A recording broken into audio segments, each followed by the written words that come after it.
திமுக தோத்து போனதுக்கு என்ன காரணம்?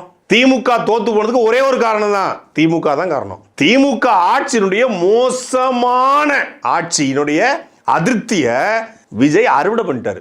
அவர் அறுவடை பண்ணதுக்கு ரூட் மாஃபியா, அவர் அறுவடை பண்ணதுக்கு ஆதவ அர்ஜுனா, அவர் அறுவடை பண்ணதுக்கு ஜான் ஆரோக்கியசாமி, அவர் அறுவடை பண்ணதுக்கு பிரசாந்த் கிஷோர், அவர் அறுவடை பண்ணதுக்கு விஜயனுடைய ரசிகர்கள் எல்லாம் காரணமாக இருந்திருக்கலாம். அவங்களாம் வேலை செஞ்சிருக்கலாம். Route mafia 37 WhatsApp group, Instagram, influencers விலைக்கு வாங்கி விக்டிம் கார்டு ப்ளே பண்ணி எல்லாம் பண்ணாங்க. ஆனால் அதுக்கான விதை திமுக போட்டுச்சு. திமுக நல்ல ஆட்சியை கொடுத்த மாதிரியும், மாதம் மும்மாறி மழை பொழிஞ்ச மாதிரியும், சொன்ன வாக்குறுதியெல்லாம் நிறைவேற்றின மாதிரியும், திமுக ஆட்சியில் ஒரு சட்டம் ஒழுங்கு பிரச்சனையே இல்லாத அளவுக்கு இருந்த மாதிரியும், திமுக தமிழ்நாட்டை அப்படியே மிக நிறைந்த மாநிலமாக வச்சிருந்த மாதிரியும், பொருளாதார வளர்ச்சி அடைந்த மாதிரியும், வேற யாரை ஆட்சி அமைச்சிட்ட மாதிரியும் பேசிட்டு இருக்காங்க.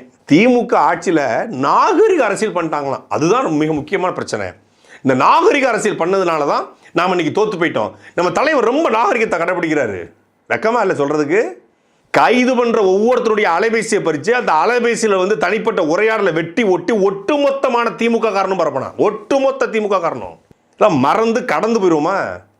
ஒட்டுமொத்த ஒரு ஒரு ஒரு பர்டிகுலர் யூடியூப் சேனலுங்க 2000 வீடியோ சீமானுக்கு போட்டிருக்கான். எத்தனை வீடியோ விஜய்க்கு எதிராக போட்டிருக்கீங்க?